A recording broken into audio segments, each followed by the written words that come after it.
Hello, hello, sweet honeybees. Welcome to the Electric Honey Pot, where energy is the nectar of life. My name is Autumn, and this whole project is about the human experience. The good, the bad, the ugly, and all of the magic that happens in between. I would like to go ahead and apologize if my microphone picks up a lot of wind and it gets problematic for you to listen to. I attempted to find my windscreen before leaving the house, but I couldn't. And I wanted to get out here while it was still nice, bright, and sunny. The wind also was not as strong as it has been since I got out here.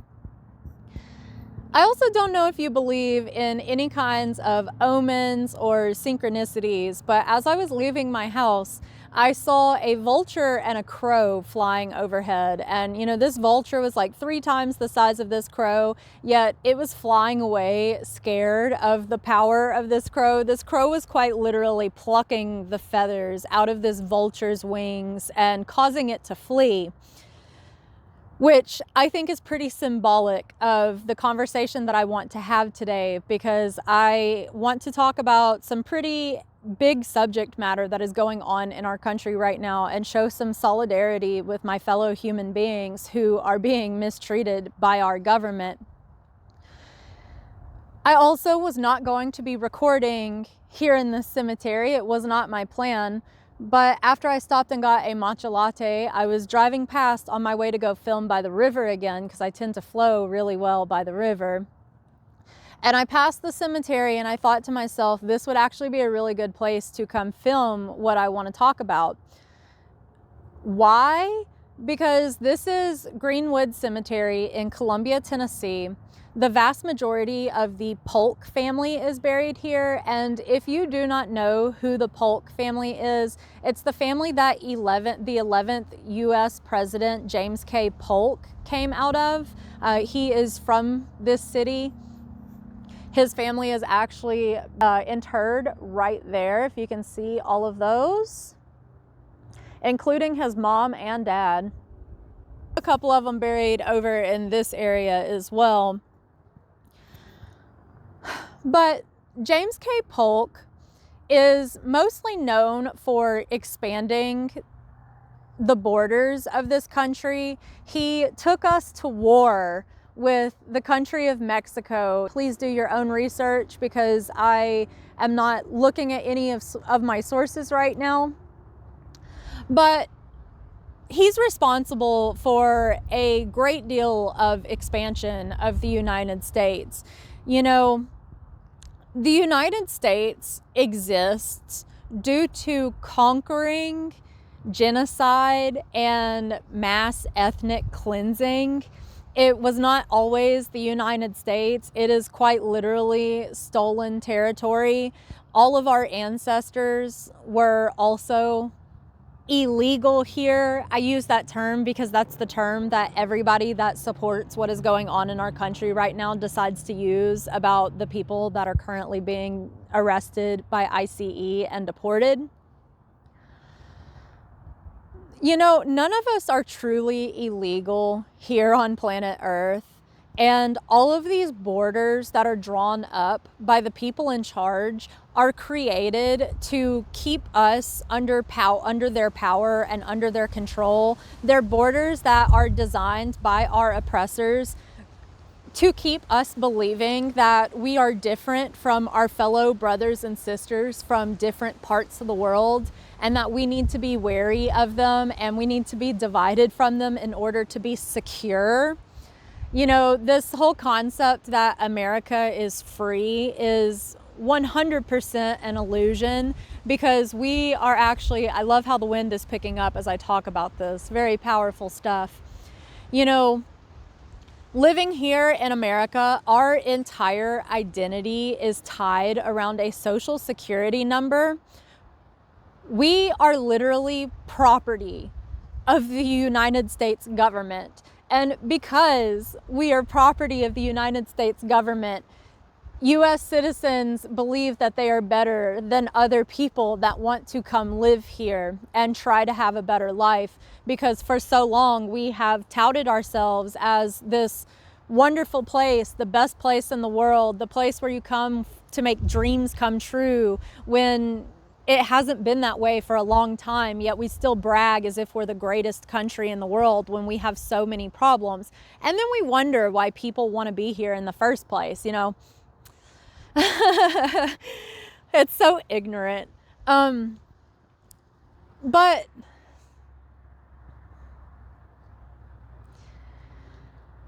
I want to talk about what is going on in CECOT. There are a lot of immigrants currently being rounded up and detained by ICE without any charges or without due process, and being deported to a terrorism prison down in El Salvador. I use the term prison with quotation marks because, in my personal opinion, it is more like a modern day concentration camp minus the slave labor than it is a prison detainment center. This is a place where these men are never going to get out. They have zero contact with the outside world, no contact with their families. In fact, when they die in this prison, their families won't even be notified of their deaths, and then they'll be buried in unmarked graves. Our country has deported men without any charges or without due process to this prison where they will never get out, where they will die. And one of these men, the American government has even admitted that he was unlawfully deported, yet they aren't really making any efforts to bring him home. And they're basically saying, well, he's in El Salvador, he's El Salvador's problem now. Trump has even made statements to Bukele, the president of El Salvador, that he wants to start sending U.S. citizens down there to be detained, and that he needs to build more prisons that the U.S. will help fund. By the way, we are paying El Salvador $6 million to detain the deportees that we have already sent down there. This prison is highly unethical and full of human rights violations. Let's talk a little bit about what is going on there. I don't know if you have seen the Google Maps images that are going around yet, but there's quite literally an image going around that looks like a pile of bodies with what looks like blood that has attempted to be washed towards a drainage area. I've even seen people that work in morgues commenting on threads about this image, saying that that's what it resembles to them. I'm a very intuitive person. When I look at these images, I get a very sick feeling in my gut about what is going on. I decided to do some further digging into what these prisons are like, and I was absolutely horrified because regardless of how dangerous some of the men are there, I do not believe that that gives anybody the right to treat them inhumanely, no matter how inhumanely they treated their victims.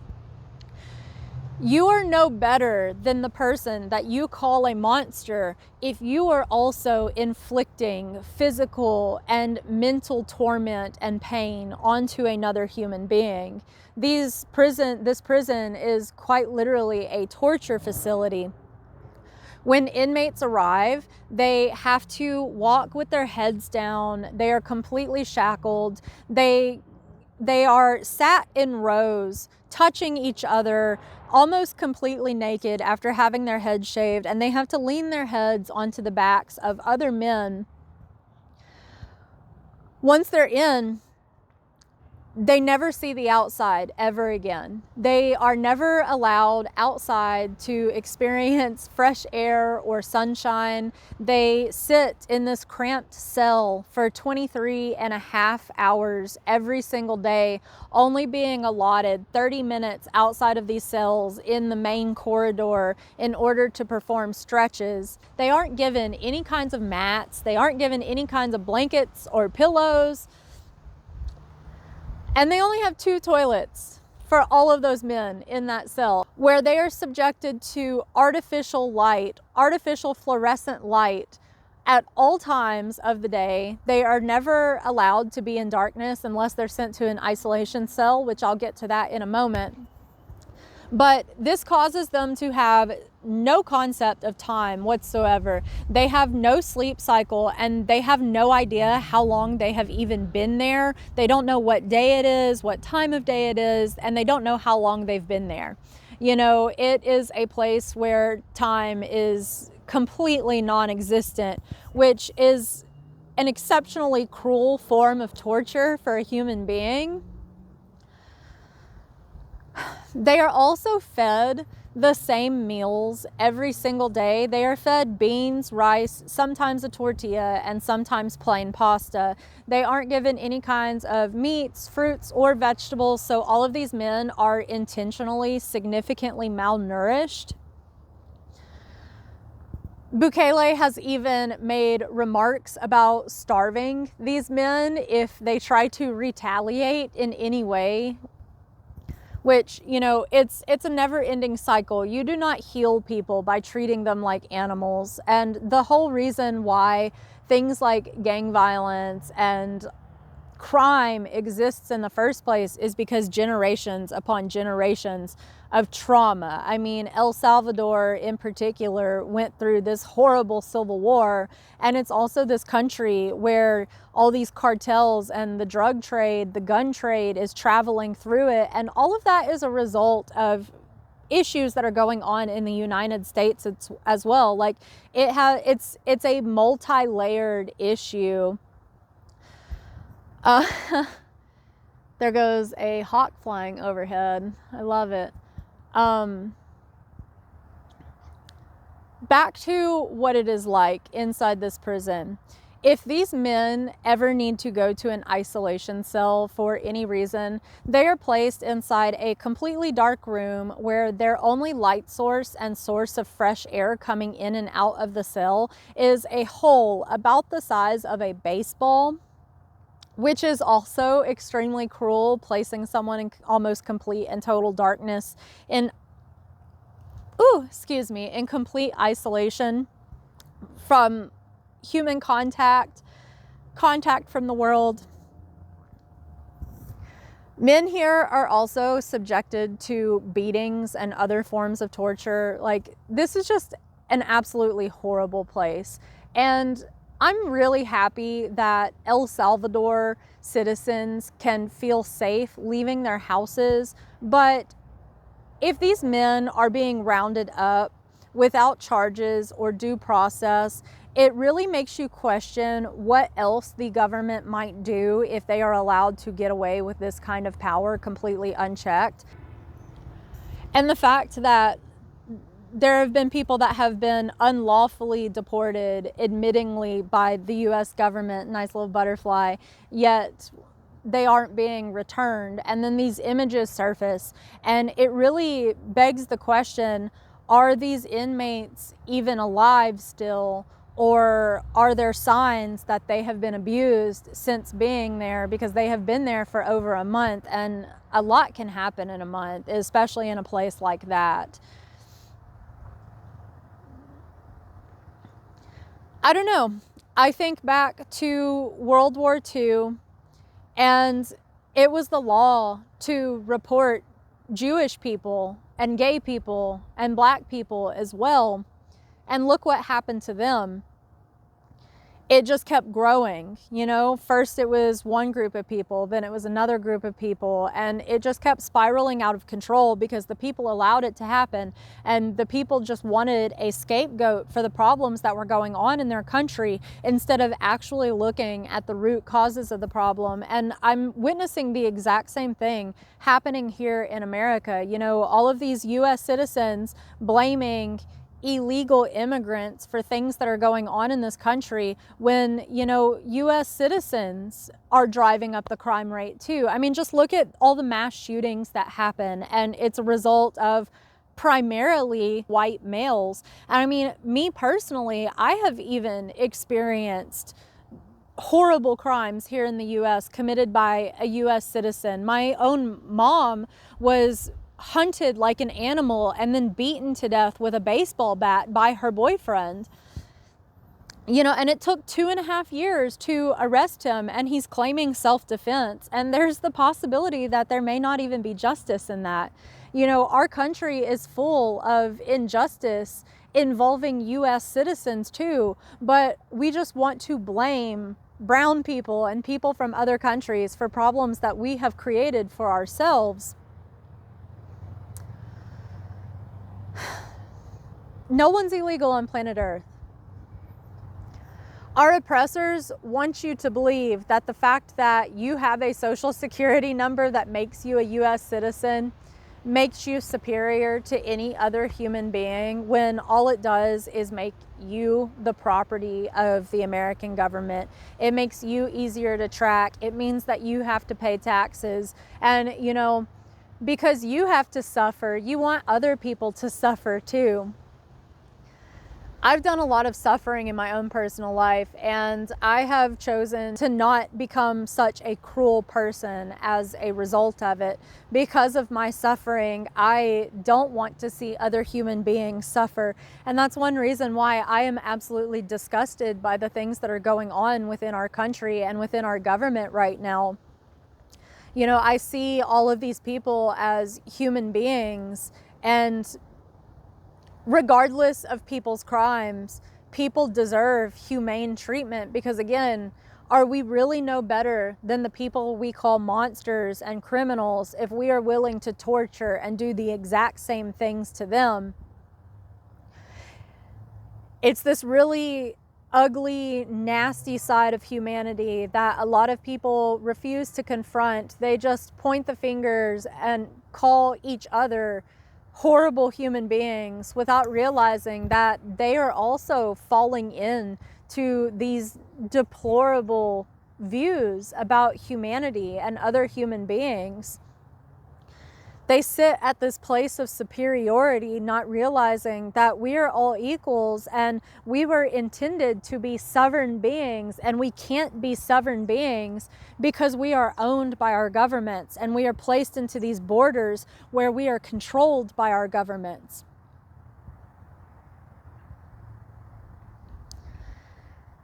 People are probably going to say I'm an extremist for having thoughts like this, but I just want the world to be a better place.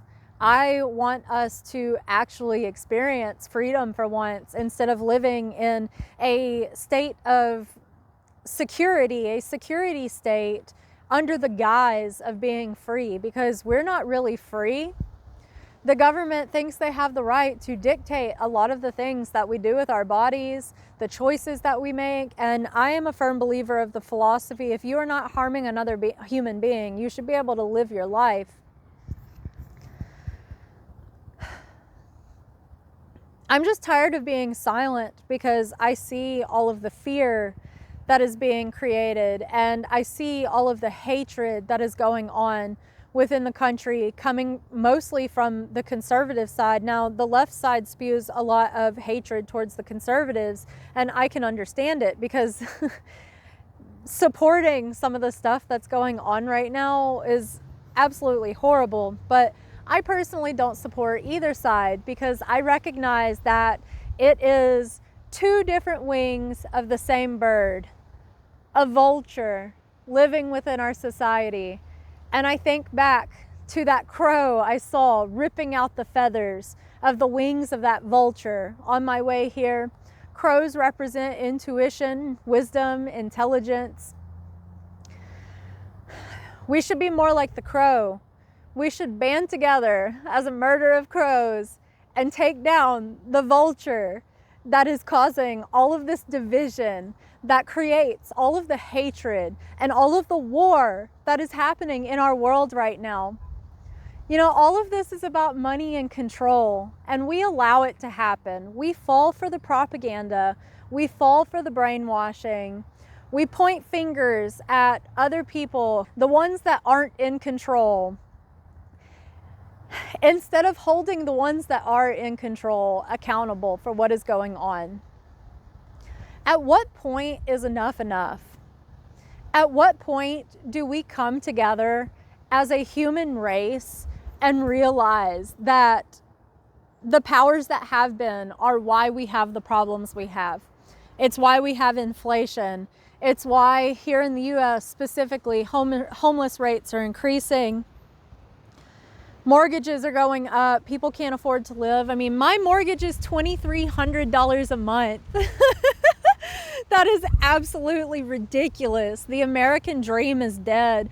Our suicide rate is climbing because people are giving up because of the state of our country. It's not because of the other human beings, the little guys, our brothers and sisters that are just trying to get by and figure things out just like we are. It is because of the powers that are in charge. And I just can't be silent. I've gone through enough abuse in my life. I am so tired of the injustice in this world because things do not change if we do not speak about them, if we do not demand accountability. Voice is the most powerful tool we have. Voice has the power to create big change, but our voices are more powerful when we band together, and more citizens need to start using their platforms and raising their voices and stand in solidarity with our brothers and sisters before things get worse. History repeats itself until we learn our lessons. Wasn't World War II bad enough? Isn't what's going on in Palestine bad enough? When is enough enough? It just breaks my heart. Hopefully we can create change. That's what I've got. I hope you have an absolutely wonderful day, night, week, month, and year. I love you so much. Please stay safe out there. Love one another. Speak out about injustice. It's the only way that we're going to improve this world. Take care. Stay curious.